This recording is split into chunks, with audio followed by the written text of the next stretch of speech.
Aujourd'hui, nous avons la joie d'accueillir la deuxième édition du festival Cybelle Aventurière. C'est un événement que nous avons créé en 2019. L'édition 2020, malheureusement, avait dû être annulée à cause du Covid. Et donc là, nous sommes très heureux d'accueillir les concurrentes pour cette deuxième édition qui va avoir lieu jusqu'à dimanche après-midi. La spécificité de notre festival, c'est de rassembler des sportifs de haut niveau, des aventurières et des chefs d'entreprise.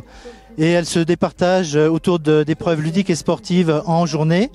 Et le soir, il y a des temps d'échange avec les vacanciers au cinéma ou dans des terrasses sur les cafés de la station. Je suis ravie d'être là en tant que marraine, mais je l'ai dit à plusieurs reprises, je serais venue même si j'étais pas marraine parce que déjà c'est un honneur d'être avec ces femmes qui ont beaucoup de choses à nous apprendre, qui sont formidables et en plus de découvrir la station, de respirer le grand air, de faire du yoga, de faire plein de sports, d'être dans un élément très sain et familial, donc c'est génial. Nous commençons le festival cet après-midi avec une épreuve très originale d'un parcours biathlon avec VTT électrique. Donc toutes les équipes vont parcourir un petit circuit tracé sur la station et vont se départager sur le pas de tir qui est situé au bas des pistes. Ensuite, demain, donc c'est la plus grosse épreuve avec une épreuve de trail qui va partir du centre de la station du Corbier, qui va monter au col d'Arves pour redescendre sur Saint-Jean-d'Arves, où des points de contrôle sont indiqués avec des épreuves.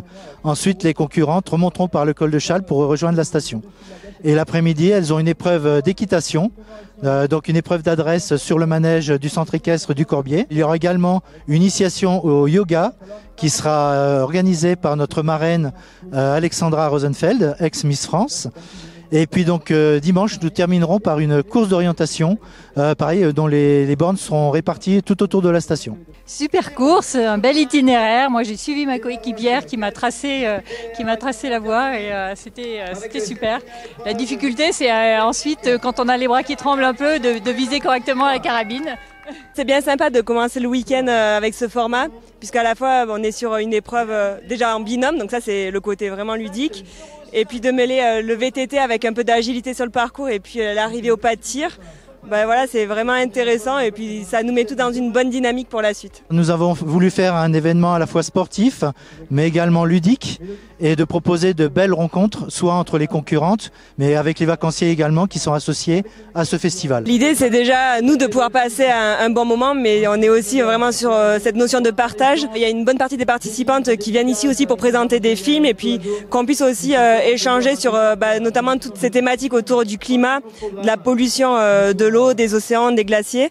Et donc c'est ça qu'on attend et c'est aussi du coup chacune à notre mesure de pouvoir partager ça avec le plus grand nombre.